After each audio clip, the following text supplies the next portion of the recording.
السلام علیکم ناظرین، آپ دیکھتے ہیں ہم سوشل ایشوز کے حوالے سے بات کرتے ہیں، اور آج ایک معاشرے کی ایسی بیٹی میرے ساتھ موجود ہے جو کہ اپنی پریشانیوں کو لے کے آئی۔ یہ بہن اتنی پریشان تھی کہ جب ان کی والدہ کی وفات ہوئی اس کے بعد ان کا کوئی سہارا نہیں تھا، تو اب لوگوں نے ان کا جینا حرام کر دیا ہے۔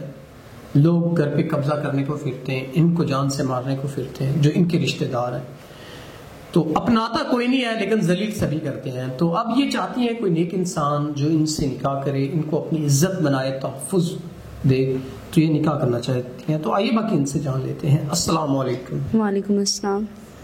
اچھا بہن، وہ یہ بتائیں کیا زندگی کے معاملات ہیں، کیا پریشانیاں ہیں جن میں آپ الجھی ہوئی ہیں؟ جی بالکل، والدہ صاحبہ کے انتقال کے بعد بہت مشکلات کا سامنا کرنا پڑ رہا ہے۔ زندگی جینا بہت مشکل ہو گیا ہے، طرح طرح کی باتیں سننا پڑتی ہیں لوگوں کی، رشتہ داروں کی، کہیں بھی اب عزت محفوظ نہیں ہے۔ ناظرین، کہیں بھی عزت محفوظ نہیں، بڑا اچھا بیان ہے بہن کا۔ اور اس سے ہٹ کے جب والدہ مر جائے، والد بھی اور رشتہ دار ذلیل کرنے پہ تل آئے، تو کیسے زندگی کو فیس کرنا، یہ بڑا تکلیف دہ مرحلہ ہوتا ہے۔ تو اب آپ کیا چاہتی ہیں اپنی زندگی کی اس مشکلات کو حل کرنے کے لیے؟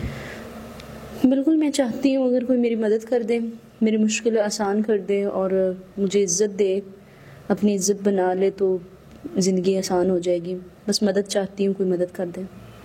ناظرین، یہ مدد چاہتی ہیں نکاح کی صورت میں مدد چاہتی ہیں آپ؟ جی ناظرین، یہ نکاح کی صورت میں مدد چاہتی ہیں اگر کوئی سنسیئر پرسن جو ان کے معاملات زندگی کو اچھے طریقے سے ڈیل کرتے ہوئے کوئی نکاح کرنا چاہتا ہے، تو وہ ضرور ان سے نکاح کرے اور ان کی پریشانیوں کو کم کرے، کیونکہ تنہا معاشرے میں رہنا عورت کے لیے بہت مشکل ہوتا ہے۔ اس کے کردار پہ کئی طرح کی باتیں کی جاتی ہیں جو کہ ناقابل برداشت ہوتی ہیں۔